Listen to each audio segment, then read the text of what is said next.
right, here we go, everyone. Another awesome episode of the All Around Adventure podcast. I'm excited to welcome Lucas Smissen to the show today, who is the founder and lead for The Journey. So, Lucas, thanks so much for joining me on the show today, man. Absolutely, man. What an honor. I saw a video the other day about kind of getting into space of podcasting and networking and meeting other people kind of in your field. And when I looked at your stuff, it took me like 20 seconds. I was like, oh man, I would love to have a conversation with this guy. You could tell how genuine he was. So it's truly an honor. I really appreciate it. And I'm really excited to chat tonight. Well, that's certainly one of the things that I've loved about my journey as a podcaster is just getting to connect with so many amazing people. And, because in the realms of travel, and of course, you've seen this yourself ever since you founded The Journey, is that there's so many different avenues that you can take. I mean, the world is so vast and there's so many amazing things to see. I've had travelers who like to travel for cultural purposes. Some are just straight foodies and love to try all types of different culinary treats out there. And I got nature travelers, adventurers, and just, the list goes on. So that's just really been the amazing thing about what I've been doing. And I'm sure you've kind of experienced this well ever since you established The Journey and just being able to connect with other travelers in the space as well.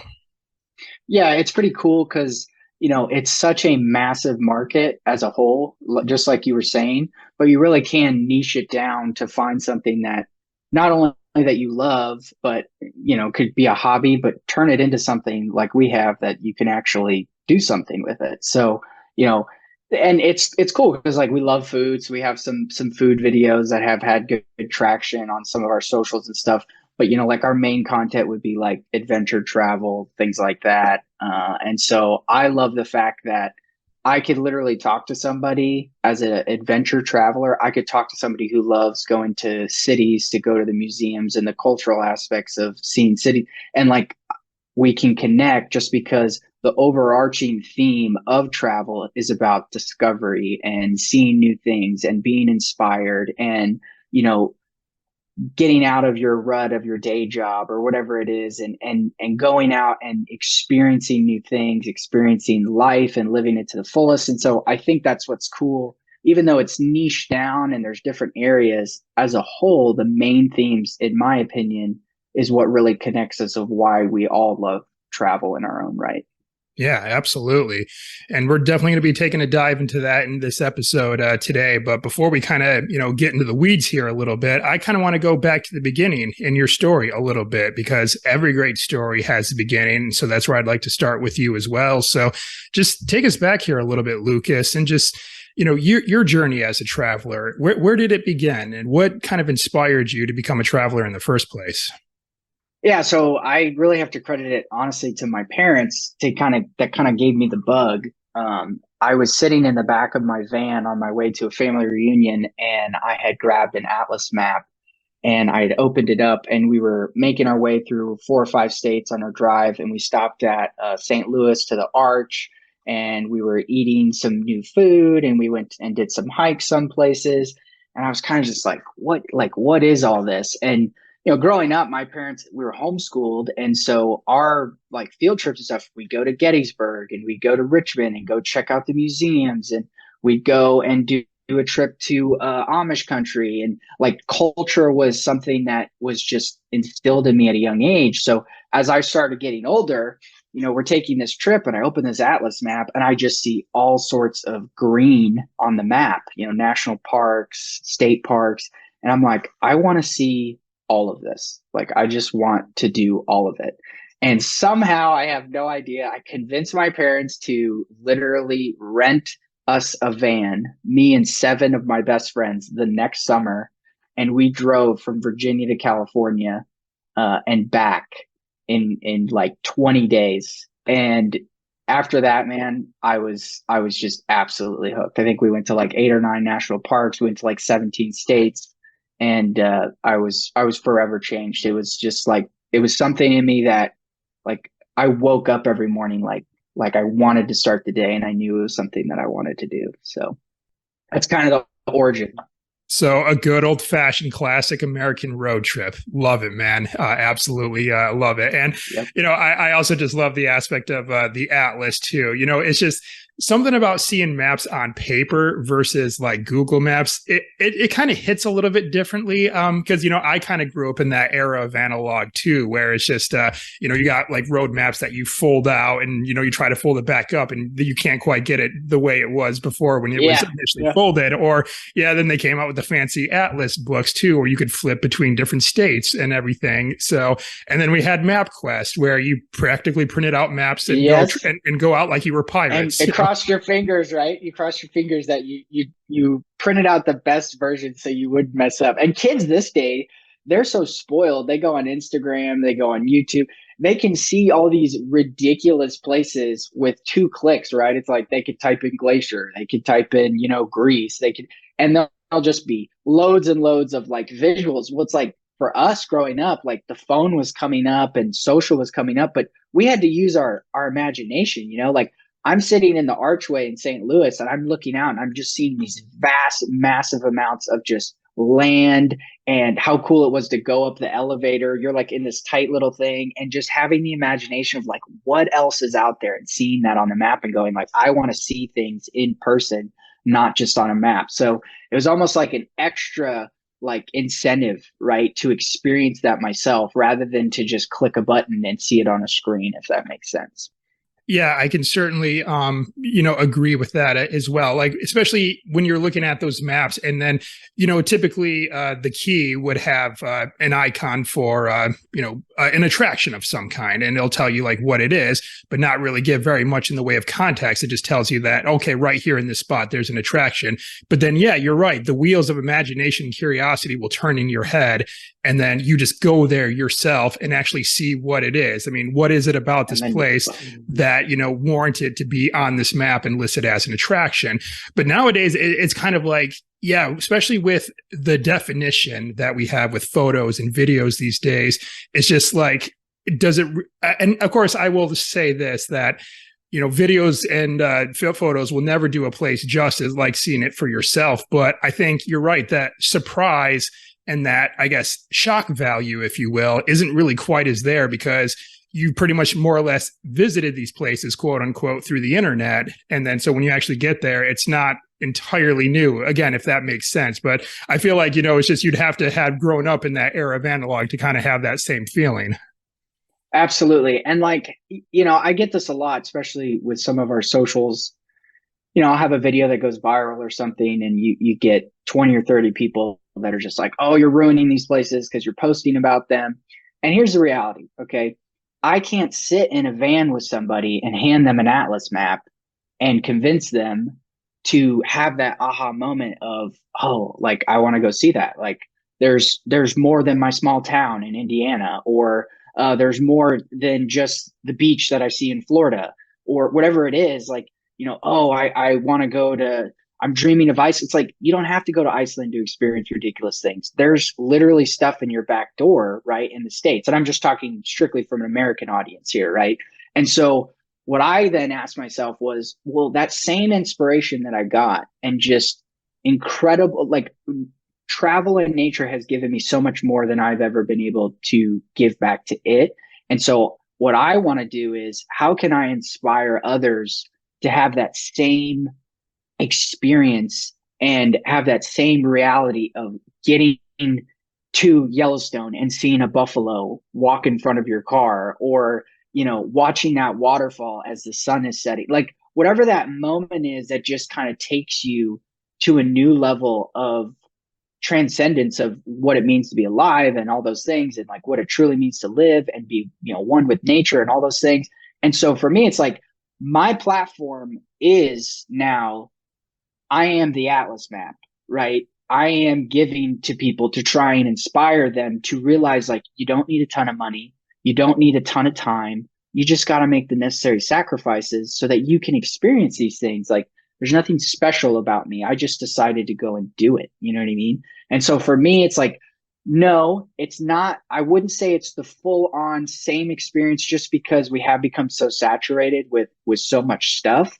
But even if I can inspire one person, right, to have that realization of like, oh, I can do this, and then they do go and they see it in person and they go, holy cow, like I'm different, like I'm changed, like that's worth it to me.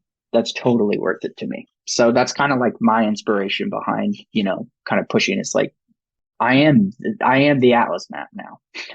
Okay, yeah, right on. Well, and of course, you mentioned that it's not just like the benefits of just getting out there and seeing the world and having these amazing experiences, or getting out in nature and maybe just kind of unplugging. Because I told you what I do for a living. I told you that I'm an archaeologist by day, so obviously I'm always fascinated about like our primitive ancestors and what it was like for them and how they became one with nature in order just like to survive and to carry on like their genes and everything. So I just feel like nature is where we evolve. That's kind of where we belong, and we just kind of become very disconnected from it in this day and age, and it's leading to many problems within society, but we don't really need to dive too deep down that rabbit hole. But yeah, it's just if you can kind of, I guess to your point, I do like that. It's just if you can maybe just show them that this is out there for you. You can go and see this. These are the types of things, especially here in the US, because I feel like the US has a little bit of something for everyone. I mean, if you want big cities with lots of culture, we have them here. If you want to go relax on a beautiful beach, you can. If you want to climb a mountain, you can. If you want to get deep in the swamps and see alligators, you can do that too. If you want to get lost out in the desert and Yep. and be wary of rattlesnakes, you can do that too. So we have a lot to offer here stateside for sure.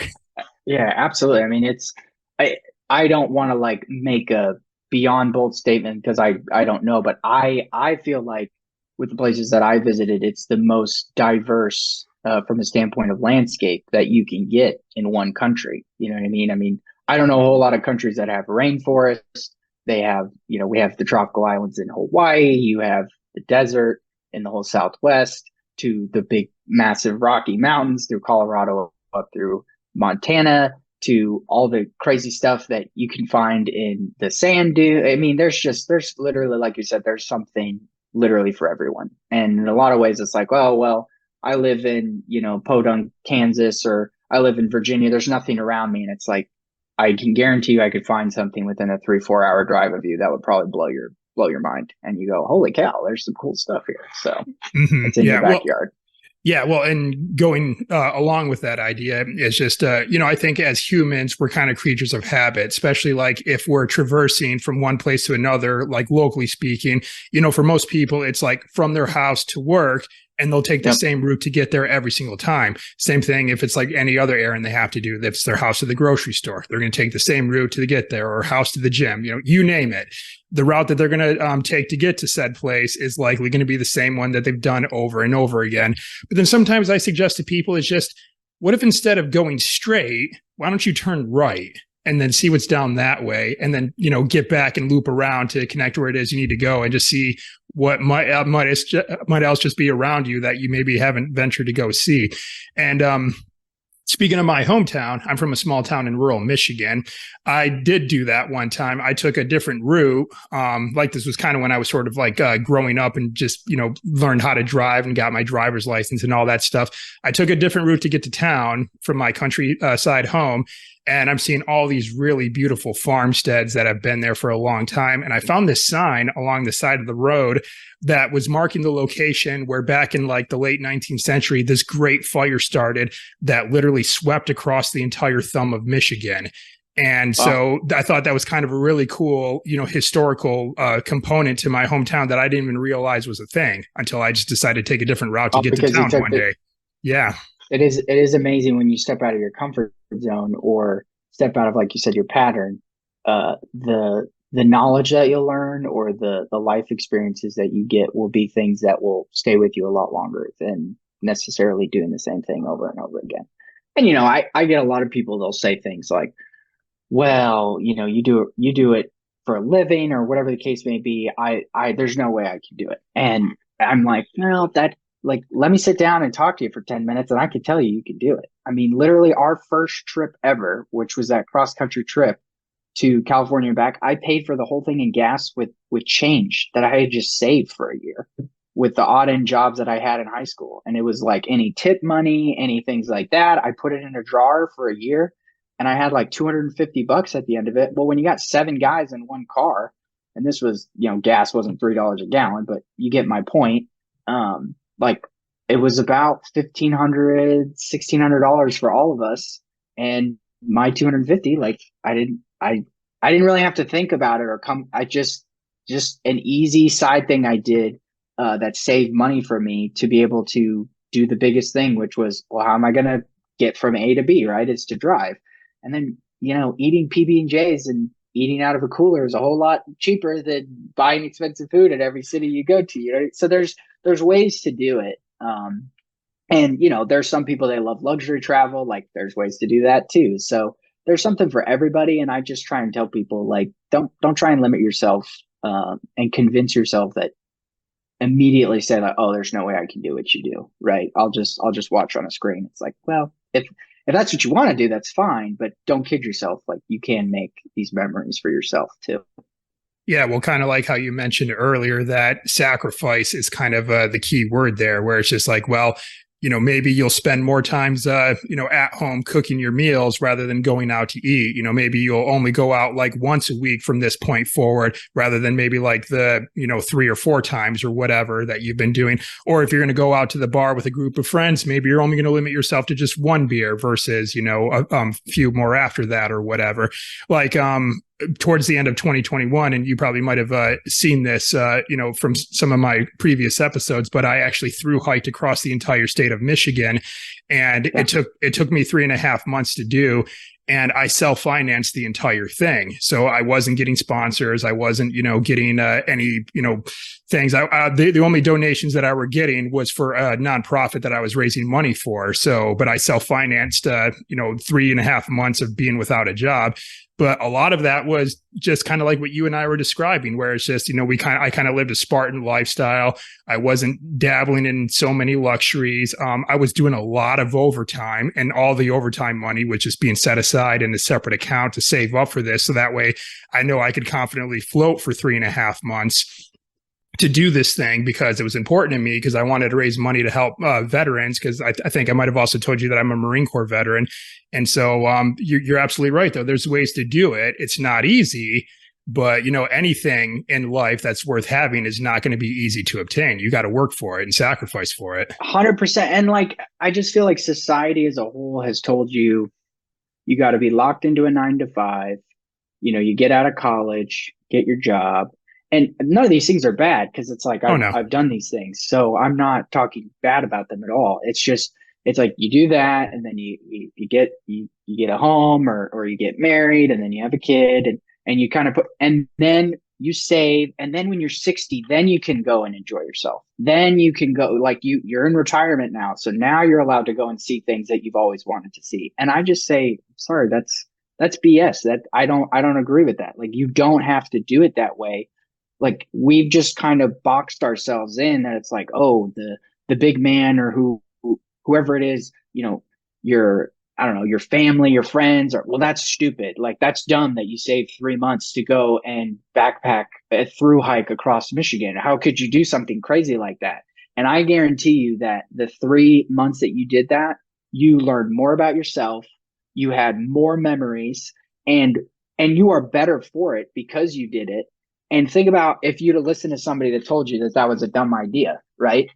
You wouldn't have done it, right? Well, that is pretty common in this space, where it's like, if somebody says, well, that's stupid, you can't do that, then people just immediately like, yeah, you're probably right. And then they just don't.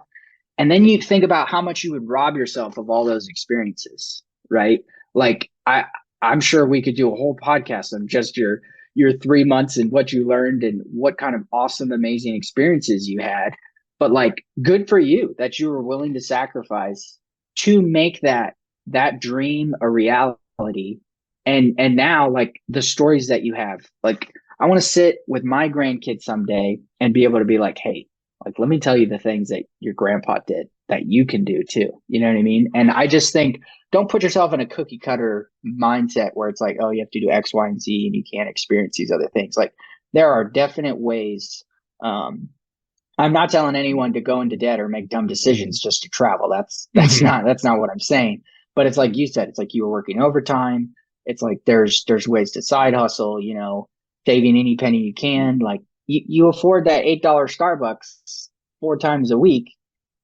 That's $30. You save that in a month. that's $120. I could go pretty far for $120 in food traveling to a city. Like, well, I've always wanted to go to a big city that's 3 hours away. Well, $120 can get you a couple fun meals at a city and a pretty cheap hotel on the outskirts. So it's like there's ways around it to experience these things. It's just a matter of if you're willing to do it or not. Yeah, and then also just kind of going along with this idea of the naysayers. Like, I didn't just have naysayers about the whole financial aspect of me doing this trek, with me disappearing for 3.5 months and not working during that time, not making a steady income during that time, but also just kind of like the fact that I was doing something very, very physically demanding. It's just like, oh, there's no way you could walk that far. Oh, yeah. You're going to die or something. Yeah, it's like, or aren't you worried about bears? Aren't you worried about this? It's just like, and it seems that's just the case in this day and age with like a lot of things that people want to set out to do, whether it is like, let's say, in the realms of travel. And I've even seen this in like the health and fitness space too, when like a lot of people are worried about getting to themselves to the gym to work on themselves because, they'll have some people say things like, oh, well, make sure you don't get too skinny, or, it's just, oh, you think you're too good for us now because you're going to your fancy gym and you can't come out with us anymore or whatever. And, but it's just, here's what I've kind of found, Lucas, and, maybe you probably might have seen this too. It's just that if we ever do get criticism from someone in whatever it is that we're pursuing, it's usually coming from someone who has not ventured into what it is that we're trying to pursue or has no interest in what it is that we're trying to pursue. Like, those are our critics, but those that give us our praise and give us our encouragement are usually the people that are much farther ahead of us in whatever area it is that we're trying to set out for. Again, whether that's in the realm of travel, like I've never had like someone who's been to over 100 countries, look at me who's only been to like, in the double digits and say, oh, you're not traveling good enough, or how dare you travel, or whatever. It's always like, cool. It's like, cool. Keep getting out there. Keep, seeing amazing things. And it's the same thing in the health and fitness space. And I also do like martial arts and Brazilian jiu-jitsu. No black belts ever said anything discouraging to me, but those who aren't doing jiu-jitsu will say, well, oh yeah, that's just lame. Why go do that? Why go roll around with a bunch of men and get choked out and all that stuff? So it's like, yeah. Well, it's an interesting thing because I heard this. I can't remember exactly, but in essence, what social media does is it heightens who you already are. It's a lot like money, right? Like if you get a bunch of money, it's just going to expose who you already were, right? So if you were greedy and only cared about yourself before you had money, and all of a sudden $1 million drops in your lap, you're still going to be greedy and only care about yourself, right? Well, in social media, when somebody sees somebody with a following or is putting themselves out there, trying to create content, trying to inspire others, if they're already in a state where they feel low on themselves, or it's difficult for them to inspire others or to dream or something, it's a lot easier to just throw garbage at somebody because they feel so low about themselves. And so what I've learned is, in a lot of ways, two things. Like, the haters are great because they help you in the algorithm. So fine, comment away. Like, it is what it is. You're trying to deter people to listen to me, but you're actually helping more people listen to me because you're helping push me up in the algorithm. So that's kind of a funny thing that I've kind of seen on the backside. And then two is like, if I listened to every single mean thing that somebody had said to me, I'd have stopped making content, 5-6 years ago. Right. So it's like, if you're not willing to deal with some of that stuff, then I'm going to tell you right now, then don't go into content creation, because you got to realize, like, empathy has to come in. There's something going on the other side of that screen that's causing somebody to be so angry. I'll post a amazing video of a unbelievable waterfall in a national park, and I'll post what the waterfall is, right? And somebody will, oh my gosh, you're ruining the national parks. There's too many people coming, and things are so dirty and blah blah. I mean, just they'll start screaming climate change or all sorts of crazy stuff. And we can have a conversation about those things, fine. Yeah. But me posting a 10-second video just trying to inspire somebody to, hey, look at this waterfall, didn't know existed. Well, it does. You should go and check it out. Does not make me an enemy of wanting to make the world into a trash heap. Like, I want to preserve these places. It's why I'm showing people, so we realize how amazing they are, So we build the next generation that respects and loves our land, right? And has like cultivates it well and cultivates the next generation that we have to take care of it, not just do whatever we want with it. And so I can't have that conversation with somebody over social. It's just not going to happen, right? Like they don't really want to have that conversation. They just want to badmouth somebody. So I've kind of had to take that step back and realize, like, look, and the people who really think you're doing something wrong and you have the opportunity to talk, usually you'll find common ground and then they'll realize, oh, wow, this person's actually pretty cool, right? But the haters that are like, oh, you're going to walk across, you can't physically do that. What if a bear eats you? It's like, man, like you don't want to get off the couch and go walk to your fridge to make yourself dinner. So like, what?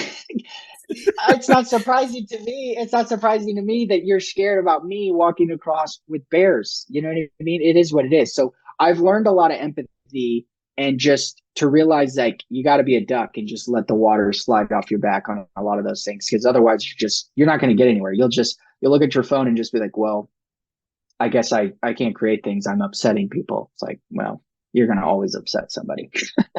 Right. So, yeah. Well, and that's even like the case where it's like, even though the majority of the feedback that you get, if it is positive, if you just get like that one that's like negative, like 1 out of 100, it just hits so hard because it stands out so much. Like, I mean, I'll get like plenty of really good 5-star reviews on Apple Podcasts for my show, but then one person just wants to give me a 1-star review for whatever reason, and then write me like a big lengthy review as to why they don't think that, my show is worthwhile. So, and I tell you, man, that stung when I saw that, even though I had like plenty of other like 5-star reviews before that one, it still stung.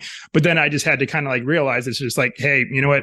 That is just par for the course. Like if I want to do this and if I think it's worthwhile for me to do this podcast because I want to be a value add to the world, then, that's just what it's going to come. And, you and I, we kind of talked about this before we hit record here, is that it doesn't really matter what we do. I mean, you and I can kick down the doors to a burning building and save everyone inside, and someone's still just going to think that we're a couple of pricks for doing so. It's just, we can't make everyone happy. Or they'll say, you forgot my coat, right? Like that was my favorite coat. Like, why didn't you grab my coat while you saved me? So here, I'm just going to speak specifically to you and to creators, because this is something I've dealt with being in the space for a while. Okay. You have to remember your why. Mm-hmm. Remember your why of why you're doing what you're doing, because if you have a real purpose for what you're trying to create and what you're trying to cultivate and inspire others, when that one person comes along and writes the bad review, or the one person comes on your video that you spent hours on, it's just like the lighting's trash or whatever it is, something that just kind of cuts you to your core, like, oh, you're just, you're trying to commercialize all nature. I've gotten it all. I was getting absolutely lambasted in COVID. I wasn't even traveling at the certain time. I was just posting old content from stuff I went to, and people were like, I can't believe you're doing stuff. So it's like, okay, I had to remember what is my why. And I'm literally speaking to the camera and all creators, you got to remember, if your purpose is genuine, your purpose is authentic, your real audience is going to see through the negative comments and they will stick with you, because we have a story to tell. We know what that meaning is of why we do this, why you do this podcast, why I, do an adventure travel channel. So when the negative and the people that are just trying to get you down come, it's no sweat off your back. It's like, nope, I remember my why. I'm going to speak to those other people. I'm not going to speak to that one. And maybe that person, your harsh critic, will come around. Like, that's fine. That's awesome. That'd be great. But it shouldn't so shake you to your core, because you have the foundation of, why you're doing what you're doing. And so even when those things come, you'll still be able to stand strong. So just something to encourage you, because I've been there, man. I've been there. Yeah, you're right. And then also going back to your earlier point, that it's just through social media, through comments on YouTube or Instagram or Facebook or whatever platform is out there, when you can only type out so much, you can never really get the full context or anything like that. And it's just, that's why I'm always kind of a little bit baffled when people kind of engage in these comment wars. And we saw this a lot in the last 2 years with everything from like COVID and all this supposed division that we've been seeing and everything. And again, another deep, dark rabbit hole that we don't need to get into. That's an entirely different podcast. But it's just like, is that really what you want to spend hours of your day doing? Where it's just like, you're going to say something, that person's going to read it, they're going to go research it and try to find something to rebuttal you with. And then they're going to comment, and then you're going to read it, and then you're going to go research it. So it's just like, it's and like 99% of people would never have that conversation with you face to face, right? They'd be too scared, or they wouldn't have enough information off the top of their head, right? So it's like, literally 99% of the people that try and be a keyboard warrior, they would never tell that to your face ever. I can guarantee you, most people, anybody that I meet that recognizes us, which isn't a lot, we're not massive. Any person I mean, it is literally like, love your channel, can't believe, like, so cool what you do, blah, blah, blah, blah, blah. Or most of my DMs, right? Like, that is the majority of people. I'm not getting people going out of their way to try and have a one-on-one conversation with me to trash me. It is always in the comments, like, ooh, I typed up something real creative, splash it out there. And then usually they get a bunch of people rebutting them like, dude, what's wrong with you? Or what's wrong with you, chick? And then they just disappear, right? They just kind of crawl back into their hole, and they'll go find another video to complain on. So that's what I'm saying. It's like, you can't give those people merit, because if you do, what you're doing is you're allowing them to get into the foundation of your purpose and your why of what you're building and put cracks in it. And if you allow enough of those people to do it, you will end up quitting, because you're going to sit back and go like, I don't really know why I'm doing this, right? But if you have that foundation, then you will stand strong. When those people come, it's going to be them trying to like step on your foundation, and you're like, foundation's set, man. Like, I don't know what to tell you. Like, hit the road, have a good one, go complain to somebody else. Yeah, I think what social media, and at least what I think it was initially designed for, now I think it's kind of gotten well away from what it was initially designed for. But I kind of felt like maybe when like Facebook and all these Instagram, when they were first created, I kind of felt like that they were supposed to be like our internet's versions of a campfire. Like, again, putting my archaeology hat on, I like that. Yeah, more business was done around the campfire than like at any table. I mean, the campfire is where, community members would discuss ideas and innovations, how to improve their communities or to settle any grievances they would have one another. And that's where they would celebrate, they would sing, they would dance, they would play music. Warriors would discuss battle strategies and tactics around the campfire at night.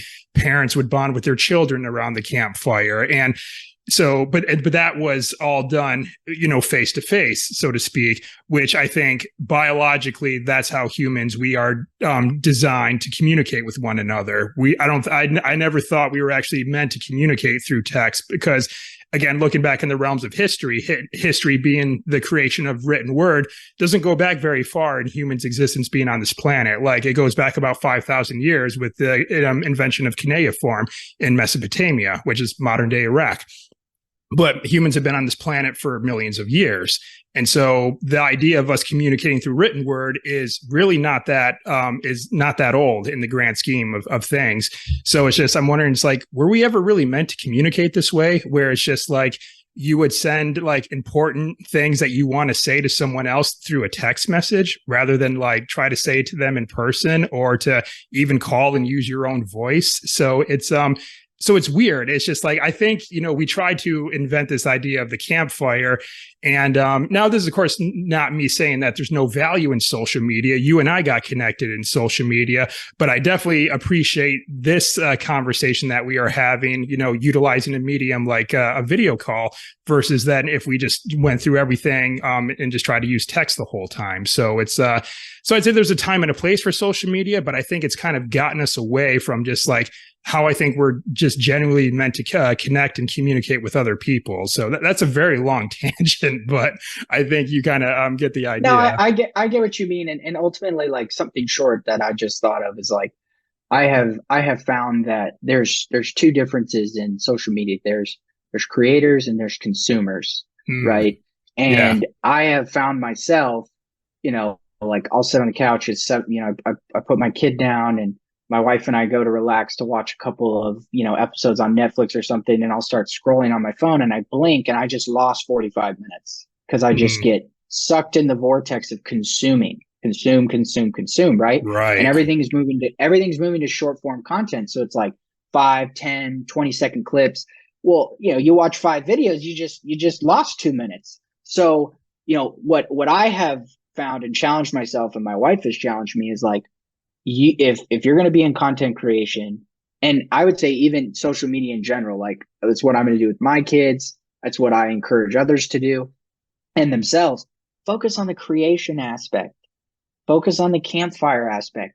If you have a Facebook, most people, I know it's a considered an older person app now, right? But like I have Facebook because I have tons of friends. I went to college, high school. I have friends, family, right? That's how they stay connected to me. So I post pictures of my family, or like updates on what my family's doing. We bought a house, or blah blah blah.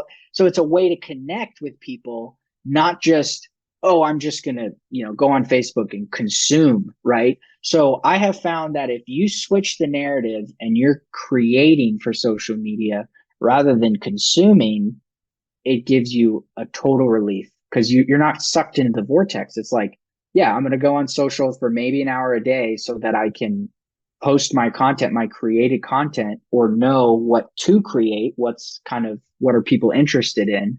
But that's really about what I try and limit my consumption on, is to try and get ideas so that I can create, not just get sucked in. Because what they realized is they started the campfire, but the campfire got so large, and then the rich guys came in and they're like, how can we make money on this campfire? And all the socials said, oh, so the new currency of this age is retention. It's people watching, right? So if I got eyeballs, then I can get money. So they literally used the original idea, which was to connect people. And now it's like, well, how can we sell to all these people that are sitting at the campfire? Right. And so we've all gotten sucked into the vortex of, well, I guess the campfire here is for us to all get a big ad piece about what's Coke doing and what's Walmart selling me. And, oh, there's a handbag I didn't know. And this is a cool doggy toy, or whatever it is, rather than like, hey, like, talk about your dog. Like, do you need to go to Walmart? Like, yeah, I need to go to Walmart. Let's go together. Like, so we have totally allowed them to take our eyeballs and our retention and just sell us. They're just selling us rather than using it as a medium to connect with others and to create. So hopefully, like, and this is hard too, because like I am on the side of I have to make this a living, right? So I do work with brands and things like that. But that's also why I'm very picky and choosy on the people that I work with, because I don't want it to just feel like I'm just bringing people to the fire to sell them something. It's like something that I actually would use that's like meaningful to me, right? Or that helps in my adventures. So I think there's a lot in there, but that's helped me quite a bit.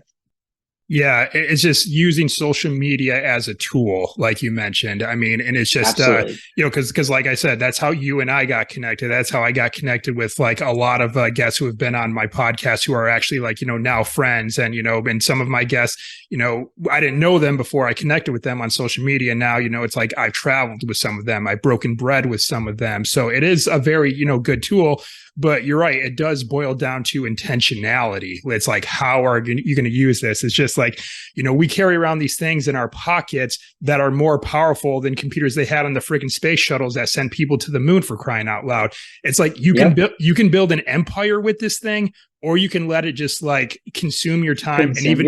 Yeah. even wheel you down into like the depths of despair. It's just, it really all depends on just, like how you use it. It's just like, think about it like, you and I, we were talking about, we grew up in the age of analog. It's just like, when we were growing up, if we had a question or a curiosity, it's like, how did we find out the answer to what it is we were curious about? It's like, well, hopefully, my mom, updated her encyclopedia collection recently, or I better like, ask her to drop me off at the library so I can find Exactly. I was this gonna out. say we had to go to the library, right? Well, let's go find 20 books on the subject, right? Absolutely. Yeah. So Every it's like, Wednesday we went to the library. yeah, so it's like you can find out the answers to any of your curious questions, like, with a push of a few buttons. But then a lot of Yeah. people would use their phones just to just dive into the depths of negativity, and it's just going back to what you talked about with, kind of Facebook in this day and age, where it's just like, I think when Facebook first became a thing, I actually kind of got like semi annoyed with like, all the baby photos and all the dog and pet photos and everything like that. I'm just like, oh my gosh, it's just like you're just showing your kid over and over again. But then during the course of the last 2 years and all the negativity that's been blasted on social media, I'm just like, You're like, please show me your dog. yeah, it's like, yeah, tell me what's happening with your kids. Like, tell me what toy you just bought your dog, just anything besides all this crap that's being put out here lately. Absolutely. Absolutely. So I think that's a good reminder, right? It's just like, let's not be a part of the consumer based let's make things that are meaningful, that give purpose to other people and inspire others, right? So that they can go and do the same thing and then inspire others. And then hopefully it causes a chain reaction. So we actually get something rather than just like a toxic, like comparison and, like you said, kind of driving you down into the depths of despair with just consuming and comparing and, oh, I'm the worst or whatever. It's like, no, like this phones and computers and laptops and cameras, like, and audio equipment, like it can be used to make a huge impact in the world, but it's a matter of what we do with it, right? It's totally a matter of what we do with it. Yeah. And, like I said, my why for doing this podcast is to be a value add because, I say there's assets and there's liabilities. And I've been a liability in the past, but that's a very, very long story. And I got to a point where it's just, I didn't want to be that way. I didn't want to bring people down. I wanted to lift people up, so I wanted to be a value add. And this podcast is my creative outlet for doing so. But of course, this is my outlet, podcasting. I mean, some people, they prefer written word and they'll blog or they'll write books or whatever. But of course, in your case, though, as much of your kind of creative outlet to be a value add is through in the realms of photography and videography. So I kind of want to ask you a little bit about that and just, how is it you kind of found your way, or maybe in this way did, this creative outlet find you in some way, so just kind of tell us about what sort of set you down the path of utilizing photography and videography as your creative outlet. Yeah, so one of the guys in our I guess you'd say group, his name's Nathan. He's my best friend. I've been friends with him literally since middle school. And he just kind of had a knack for videography. He did some photography. If you have a camera, you obviously can shoot photos, but really, really like video. And we kind of decided on our first trip, we were like, hey, let's just document it for fun. And this was the long like road trip. Okay. Well, when we did it, all of a sudden we were like, well, these places are ridiculous. Like they're gorgeous. And this was kind of as the social boom was happening. And we're like we could do this. Like we have enough talent. And so I completely self-taught myself. I got to give him a ton of credit because he's taught me a ton of things. He literally went to school for film. Um, my brother, who is also one of the core guys in the group that was one of the founders too. He went to school for graphic design, had photography courses. So it's like kind of all these different aspects of kind of like us learning. Like GoPro was like kind of my thing, and then I grew out of GoPro and started using DSLR cameras, and then the 4K boom happened, and I was like, well, you got to get a 4K camera. So it was, but it was always an education thing. It was always like, okay, if things are growing and advancing, how are you going to go with it? And I will tell anybody that's watching this, listening to the podcast, watching the podcast, whatever the case may be, you can teach yourself. Like you don't need to go and spend $100,000 at a university to learn this stuff. I'm not saying that you can't do it. Like that's great. If you want to go to school for it, go for it. But ultimately, like there are thousands of YouTubers. There's hundreds of resources online, Instagram and Google, that you can self-teach yourself this stuff.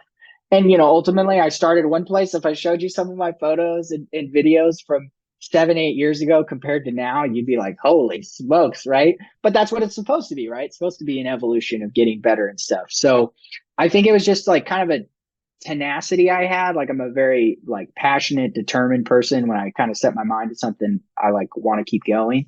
And then when you surround yourself with other people who are either at your level or better, it's going to push you to grow in that space. And now it's like, I sit next to my good friend Nate, and I'm as every bit of confident with the camera as he is, right? And a lot in part because of the things that he taught me. But that's it. I wouldn't have gotten there if I didn't really apply myself to learn the craft. You know what I mean? So Right. And then, you brought it going along with that is just that, especially starting off. And when it comes to teaching yourself, is just, I think, two things that people should ought to be aware of. And again, this just applies to just any journey that you set off for in your life, is that expect trial and error. It's just, you're going to try some things are going to go wrong. And that means, anticipate failures to happen too. Not that you want them to happen, nor does me or you or anyone else want that to happen, but that's just par for the course. It's not a matter as if you're going to experience failure. It's just a matter of when. It's just And I also say, with this podcast, it's just, and I know it's embarrassing to encourage people to do this, but I actually kind of want them to do this just so they can understand this lesson is, go back and listen to some of my early podcast episodes. Notice that I do not speak quite as crisply as I do now. I'm still not the greatest speaker ever, but again, I'm still evolving. I'm still improving, and I'm humble enough to admit that I always have room to grow. And also with my earliest guest episodes, I felt very embarrassed for my guests because I just did not know how to conduct a very good flowing conversation like I do now. And again, I still even recognize that I got room to improve, but it's just, you're not going to be great starting off, and you are going to have those setbacks. I'm sure, I've had episodes where I just thought that it was just going to be a slam dunk. Like it's just going to go crazy. I'm going to get a ton of viewership and, tons of growth, but then it just falls flat and not a whole lot of people care for it. And I'm sure it's the same thing in your world too, where you post like 100%. a photo that you think is really going to, just wow a lot of people, or same thing with a video that's really going to open up some people's eyes. But then again, viewership just kind of splats or something like that too. It's just, I literally part of it. Yeah, I literally just made a video the other day, posted it a couple days ago. And I mean, in travel terms, it's a banger, right? Like we use that quite a bit, like banger photo, banger video. And it gets you all the feels. Great quote. It's like Robin Williams talking about, words and ideas changing the world. It's got the good music in the back. I mean, it's got all the feels, and had all sorts of cool clips, slow-mo, all the things that you want. And but I remember like when I posted it, I was like, you know what? I don't even care if this flops because I made this for myself, and you can go read the caption. It's on my pages. I'm dealing with a lot of stuff in life with transition and things happening. And there's a lot of uncertainty in my life right now of just like having to take the leap and going at this full time and things like that. And I've told myself, like, I don't care what happens to this video, if it flops or not. Like, I have to make this for myself. Like, I need to listen to it as much as I'm trying to inspire someone else. And that's a good reminder as creators, like, your creating should be pushing yourself to get to a point where it's challenging your own self. If it just turns into like, click, rinse and repeat, like that's not why you're doing it. You know what I mean? And, in some instances, some people might be doing it because they're, they want their paycheck or whatever. They got to meet deadlines, which is fine. You got to do things you don't want to do. I get that. Like you want to do something that you love, that inspires you, that gets you up in the morning. And that's why I'm doing what I'm doing. So look, I was scared to take myself off of auto on photography and video, right? It was like, stay on A+ at all times. And like now I don't even know where the auto setting is. Like I'm on manual, right? But I can't even like think back to that time when it was like, oh my gosh, I was just terrified not to. So there's so many lessons and so many hurdles that I've overcome from a standpoint of failing. Failing's a good thing. It's you need to fail to learn, right? And this is a terrible example, but there was a girl on TikTok. Her name is Charlie D'Amelio, and she's wildly famous. Okay, every single video she's ever posted is over 1 million views, like instantly. Okay, well, she's a young girl and she's a good dancer, blah, blah, whatever. The point is TikTok took her and ran with her because they knew she was going to kind of take them to where they were trying to go. Okay. Well, now she could literally post herself drinking a bottle of water and it's going to get 5 million views. Okay. That's not everybody's journey. All right. Mhm. That's not reality for 99.9% of creators, right? 99.9% of creators, it's a grind. It's literally months of posting and not seeing a thing. And then something hits and then back into the grind. You know what I mean? So it's like you're dealing with the constant up and downs. Like, not everybody is going to post one thing, go super viral, and then everything you ever create is just like a work of art. Everyone thinks you're Picasso or something. So like just don't get into that mindset. And if you are like, oh, that's going to happen, then you're in the wrong business. Like you're not going to last. You're just not going to last. So I know that's a lot of kind of all over the place, but that is a lot of things that I've had to deal with, especially when it comes to my photography and videography. Right. Yeah, absolutely. So, kind of shifting gears a little bit. So, those are obviously some of the lessons that you've taken away just in the realms of content creation and through photography and videography. But I want to kind of shift gears to talk about your life lessons as just a traveler in general. Just getting out there. You kind of talked about that. You've made your way all the way across the country on the ground, with this van, which again, just the good old classic American road trip, man. Like I said, I love it. But just reflecting on your experience as a traveler, what have been some of your big takeaways and life lessons that you had? And I know that's another one of those loaded questions, but I guess just I'll ask you just to kind of say what comes to mind. What does come to mind about Yeah, life I think lessons? I think for me, with the countries I visited, the amount of states, amount of national parks, I think the we as a human race and society think we're a lot different than others. But what I have learned in traveling is we're a lot more similar than Hmm. we think. And ultimately, if you talk to any person, any man, woman, adult, primarily, like my kid, he's worried about playing out in his little pool thing outside because it was a nice day today, right? But I'm talking from an adult standpoint, or people like coming of age. Primarily, they don't want to be told kind of what to do. They want to live their life, and most people, if you'll sit down and break bread with them, I guarantee you can find commonalities of things that you would immediately connect with.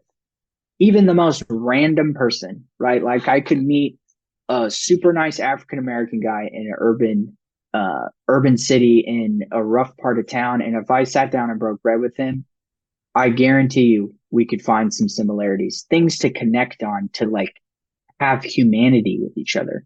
And I think that's why I love traveling, is because no matter where you go, there's all different types of people, right? Especially if you're going to another country, right? You, we were in Mexico a year ago. It's like, well, obviously, Mexicans are different. I'm about as white as it gets, right? So like totally different culture, totally different upbringing. But I sat down and sat at a restaurant and had quesadillas with Hispanics, Mexicans, and had a fantastic time. They were having fun with our kid and asking that because they could speak a little bit of English. So it's like there are a lot more similarities and ways to connect to people. There's things that literally connect all of us. Then the world tries to tell you like, oh, that person's different than you. Like, don't talk to them. And I think that for me, if I were to pinpoint one thing, like that is a huge thing I've learned along the way. There's a lot of, other small things I could do, like overcoming adversity, running out of gas in the middle of nowhere, like driving through we drove through a tornado in New Mexico. Like there's some crazy things that I've learned along the way, right? Things for preparation. The Boy Scout in me comes out. But I think for something to like connect with people, like that's something that I'd love to pass on for people. It's like, it doesn't matter what country you go to, what religion or culture or whatever it is, like I can almost guarantee you, if you sit down and you really like lower your pride and like have a conversation with somebody, you can have a really cool connection with them. And I think that's a cool thing.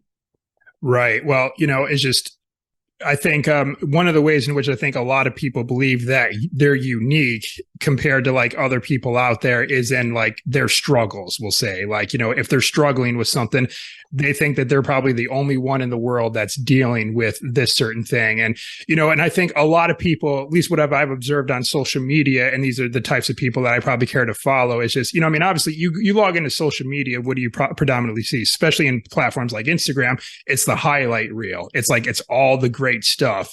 And then, you know, but then it's just like, I'm like, that's not really how like the world is, especially in the realms of travel. Not everything goes according to plan, you know, where it's just like everything is that happens as a highlight reel. But then I hear people talk about like the times they've gotten food poisoning, the time that they, you know, got really, really frustrated because their flights got delayed or their bags got They didn't lost, have you know. travel insurance or things like that. Yep. Yeah, but it's just like they don't want to like, you know, share those things because they're often probably going to be they're worried about being viewed as weak or incompetent or like whatever. But the thing is, it's just whatever you're dealing with, someone out there in the world is dealing with that right now. And going back to your idea of that we're all really the same, to our core, it's just like, I mean, are all of us dealing with some sort of like issues in the same realm? I'm sure some people are right now are having issues with or worries with finances, or worried if they're going to be able to show up as a good friend or a good son or a good daughter or a good parent. You know, the list goes on. It's just so really we're all struggling with the same things, and at the end of the day, despite any differences that we may have on the surface, because really, let's just be real here, that most differences that a lot of people want to dwell on, they're all surface level, like differences that not a whole lot of people have a lot of like control over. Like, especially I see this in the last couple of years, everyone wants to talk about race. Well, no one has any control over the color of their skin. That's just what they're born with, you know, but you have control over how you show up in the world and how you show up amongst other people. And so I always say, but like, yeah, like you said, it's just, everyone's kind of dealing with the same things, and we all want the same things. We all want some experiences in our lives. We all want some money in the bank account. We want to have, like, you know, a safe environment for our children. You know, we all like eating food and, you know, just so on and so forth. So it's just having a good laugh, having something to live for. Like, those are all things that you can connect from a standpoint of like life lessons I learned from like crazy things that have happened. We don't hold anything back on our channel. We share everything. I want to share the raw. I want to share the stuff that's good, the stuff that's bad, because it's like, if I don't, how can I call myself authentic? If all you do is go on my page and all you see is, oh, it's just perfection, or like, oh, their Instagram profile is so perfect. It just looks so, it's like, look, if a brand doesn't want to work with me because my profile doesn't look perfect enough for them, like if they're looking at some magazine, then they're probably not the brand that's going to connect with my audience. Because the people that are following me because I'm willing to share the story of us literally almost freezing to death in Yellowstone, because my aunt gave us this big giant bag on one of our trips, and we thought it was a tent, and it ended up being a portable shower. And when we went to set it up in the campground, it kept going up instead of out. And we're like, what is this thing? And then we come to realize, oh my gosh, this thing is literally a camp shower. So my buddy this is Nathan, slept on the ground in 25 degrees in Yellowstone on the floor of a little box camp like shower tent. Like, that was his floor. That was his tent that night. So like, what? I guess I could have said like, well, we're not going to share what that experience was like, right? Because it wasn't perfect, because people won't want to go to Yellowstone and camp. It's like, no, we had no idea what we were doing. We didn't look to check before. And when we got there and set it up, it was like, well, this isn't exactly what we thought it was. Or I got another great story for you. I show up to a campground in Yosemite, and it's starting to get dark. We're at 10,000 feet. Literally, it's the highest campground in Yosemite. All right. And it's like, oh yeah, let's go drive into our campground and get set up. And I drive there, and somebody is in our campground. And I'm like, okay, what's going on? Well, the attendant was not there. So we're like filming, like, this person's in our campground. We don't know what the heck's going on, but they're not here. We're going to wait for them because, you know, we need some place to sleep. It's starting to get dark. We're in the middle of nowhere, Yosemite. There's nowhere to go and stay. Come to find out, the same exact campground, the name of the campground that we thought we booked, I booked, was this a name of another campground 2 hours, 2.5 hours north in Sacramento in California. Same exact name. And I had no idea. So, like, there's a lesson I learned. And then we literally had to drive through the night to Vegas, and we tried to stop in Mammoth. We tried to stop at all sorts of towns, and everything was booked because it was in the middle of summer. So, like, there's a life lesson for you, right? Like, Lucas screwed up. But guess what we had an experience of? We had to drive through Death Valley, stopped in the middle of Death Valley, and the whole sky was lit up. Mm, It's like God put on a show for us, man. We yeah. got out of the car and literally, like, it was as if I'm standing with this much light. Like, that's how much the stars were. Completely unobstructed view. So we would have never experienced that if I didn't screw up like a jackknob and book the wrong campground. So, there's all sorts of fun things we've learned along the way of like life lessons, but we always joke, but that is literally a part of the journey. Like, when you watch stuff from us, you're going to see raw and authentic. You're going to see the whole journey, when things are good, when things are bad, and I'll share all of it with you. Yeah, I mean, well, and of course, I think those are the funnest stories to tell, are those Oh, like 100%. misadventures, true. Well, and it's just like, and it also kind of makes me weird where, or it kind of just seems weird where a lot of people say they don't want you to show that on social media, but it's just, if you think about in any other like avenue, especially in the realms of pop culture, like, would you go watch a movie where the protagonist just went through the entire movie and didn't face any strife or any struggle and just like Exactly. everything was sunshine and rainbows the whole time? Would you really want to watch that movie? It's like, no, you kind of want to watch like the one, like the Lord of the Rings. You want to see them on a quest. You want to see them battling ogres and all that and orcs and all that stuff. Or, or it's just like in the action movie, you want to see them get into fights and, whatever the case is. You want to see struggle amongst the protagonists, or otherwise you're not going to go see the movie. So it's just like, Because everybody deals with struggle, right? So how yeah, do you connect when everything's just perfect? Then you put them on almost a pedestal, and it's like, I can't connect with that person. And I've said to people, like, look, there are some people that their work is so extraordinary that they can get away with just posting the extraordinary work because they've set kind of the industry standard, the precedent, where it's like, look, like, that person is always, they're Picasso. Like, everything they post is perfect, right? Which is fine. That's kind of their shtick. But like, for somebody like us, it's like, you're not going to get that connection. You're not going to get the trust with your followers to want to watch you and to follow along and to keep coming back if everything they see just feels artificial and created and just like, okay, like, here's another perfect review. And it's like, I have those videos, right? Like, I have the top 10 things to do in Kauai. Like, yeah, go watch those when you need to plan your trip. But if you want ways to connect with me, right? Like, go watch how we woke up to literally chickens right outside of our tent in Kauai that woke us up because they wouldn't shut up the whole night, right?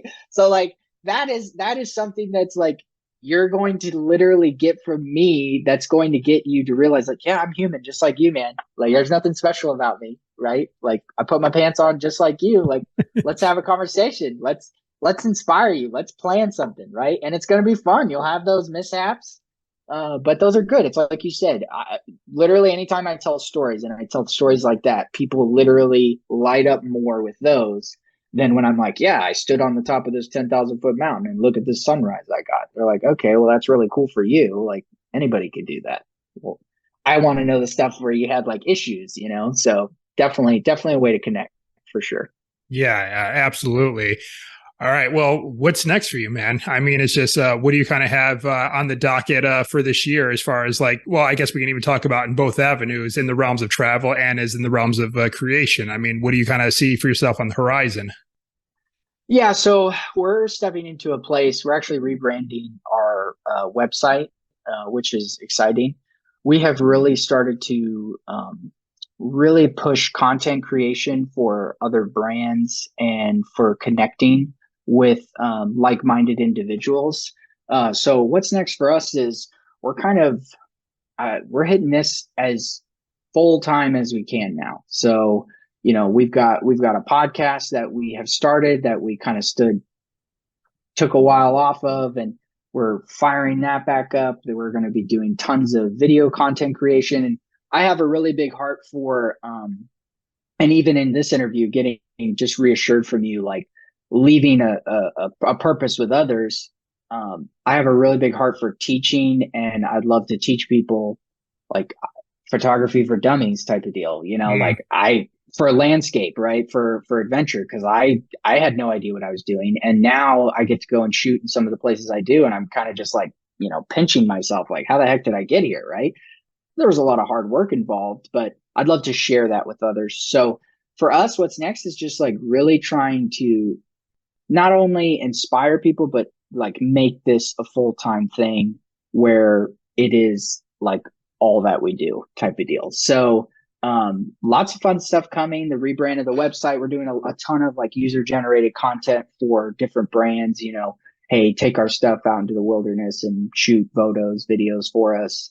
And then really trying to focus on the videos that we're going to make for the trips that we have planned, like that we want to go on, trying to focus on it being as giving back to people as I can. So people really resonate with the itinerary videos. They really resonate with like, what are the best things to do? What are the travel tips in this particular country or this national park or this, like, whatever it is, rather than just like, oh, I'm Logan Paul and I'll film a vlog of myself. You know what I mean? Like they want value back, right? And they'll keep coming back. And then you can still share those stories of authenticity of the adversities you face, but what are you giving to your audience? And how are you giving them almost like free advice? You know what I mean? Like that's, in a lot of ways, that's kind of what it is. Cause it's like, okay, well, you don't have to pay for YouTube. You go on there and it's like, but what can I learn from these people? And then that will garner a stronger following. So lots of fun stuff. Hopefully that answers kind of the overall theme of what we're looking at for next for us. All right, cool. And as far as like all the services and everything that you put together for the journey, where can we find it? So websites, social media handles, what do you got for us? So we're everywhere. We have a website, thejourneyest2016.com. Again, we're rebranding the website. So if you go onto it right now, it's very focused on the merchandise that we sell, which is, we've got some coffee mugs and hats and t-shirts and all that fun stuff. But we're really kind of rebranding it to focus more on creating content for other brands. And we'll still sell our stuff, but it's not as much of a focus. We really want to kind of shift it to like, what value can we give to other brands and to other people, rather than just, hey, come on my website and spend $20 for a hat type of deal. I'm on every major social you can think of: TikTok, The Journey 2016, Instagram, The Journey 2016. It's an orange emblem logo that says The Journey. Can't really miss it. We're on YouTube. We are on, and it's right behind you too. Yes, Yeah, that's right there. there's the logo. Yep. Okay. So we're on Facebook. Like, it's like being on Facebook because you have to be on Facebook, not necessarily like posting a ton of content. If you're really wanting to look for like real content that you're going to like see things almost every day, you want to look at Instagram, TikTok, and YouTube. That's like, those are my main three forms of social.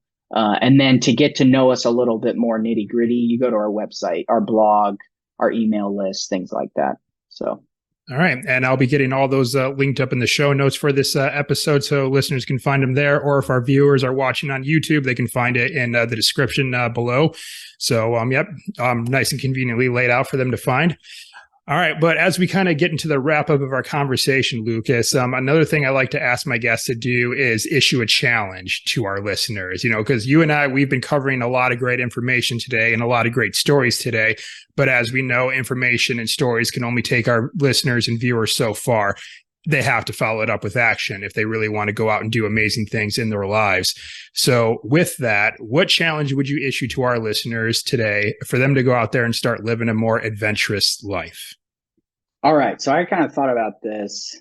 I think I challenge your listeners in the next 3 to 6 months to find something, whether it be within a couple hours drive of where they live, or if they want to go to a new country, whatever it is, I challenge them to go to some place they've never been to, and I want them to document it, not for anybody else, but for themselves, right? You can do it on their phone if you got a camera or whatever it is, and just like document your experience of going and experiencing something new, right? Because I guarantee you, in a year or two, when you look back at that adventure that you took and you documented, it will it will change your life in a good way, because you'll go, man, like I remember when I had that. Like, how cool is that? Like, for example, like you live in Montana, you've never been to Glacier National Park, which would be crazy. But I would challenge you to get your butt in a car and go drive over to Glacier National Park and document your 2 or 3 days there, hiking up to a waterfall or seeing Lake McDonald for the first time or going to the Road Sun in the summer, whatever it is. Like, that would be my challenge. I think it would do wonders for you. And then I would love it if people could follow up, not only with you, but follow up with me. Like, hey, I went to Glacier and I documented it and it was unbelievable. I'd love to hear those stories. But I think that would be a good challenge, because a lot of times you could be that college student listening that's like, I don't have time, I don't have money. And it's like, you live 2 hours from the Rockies, right? Like, I'm in Denver, but I've never driven to, I don't know, Estes Park or something like that. Hmm. It's like, challenge yourself in the next 3 months, plan a trip, get your butt up there. It's a 2 hour drive, find some buddies, grab some sandwiches, throw them in the cooler, and go up there and go for a hike. You know what I mean? So whatever it is. So I think that would be pretty impactful in your life, and get you out of any rut that you're in. Well, like we talked about earlier, especially in the US, it's just, it's so vast and diverse, especially in the realm of nature too, where it's just like, yeah, maybe you do live like, kind of like you talked about, you grew up in like Virginia and Pennsylvania. Maybe you grew up in a small town there in the central part of each of those states, but maybe haven't ventured out to the coast before, or maybe you haven't at least ventured out to the coast by yourself. So why don't you go venture out to the coast by yourself and see what's along the 100%. way or something? Right? Like, or you're the person that, like, you live, I don't know, in Maryland, like an example. It's like, I've always wanted to go to New York City. Like, dude, New York City from Maryland's a couple hours, man. Like, plan it. Like, go. Grab an Airbnb with a buddy, spend the $50 or $100 or whatever it is to stay in Brooklyn instead of, Manhattan or whatever it is, and get your butt up there and go experience it. Go see,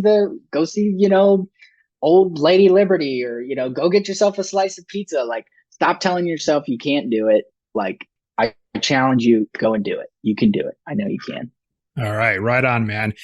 All right, so what I have for you next is my final three. These are three fun questions that I ask all my guests Okay. at the end of the show. So, of course, you're going to get asked these as well. And the first of these three questions is, what is your favorite place that you've been to so far? Yeah, this was tough. This was very, very tough. It's usually the toughest question. Yeah, I guess I would say,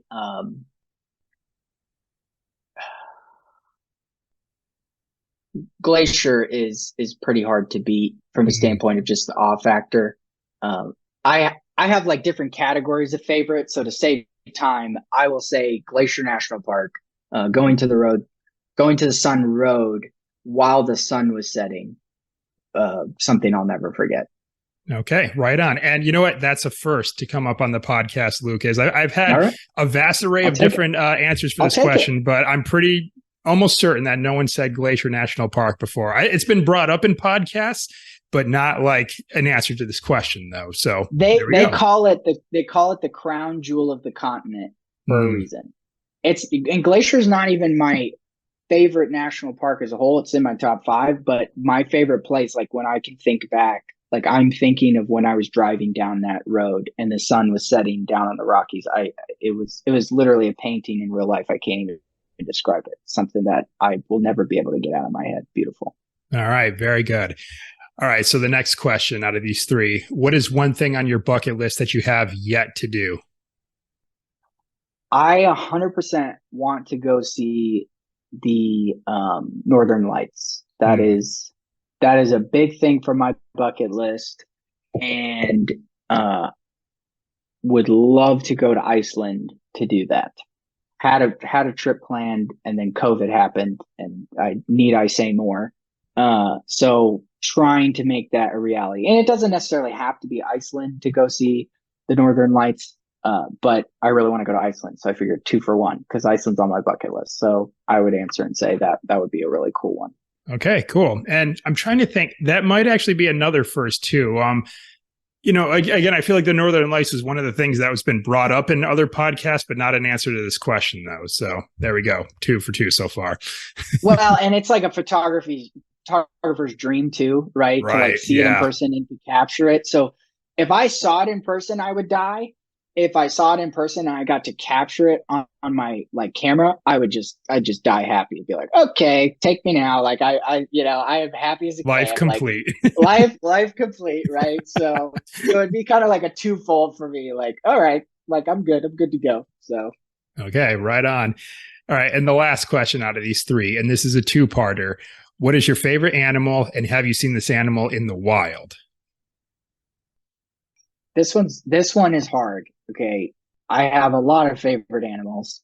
So in North America, I love buffalo and I love grizzlies. Okay. I just feel like they kind of personify America. I have seen both of them in the wild.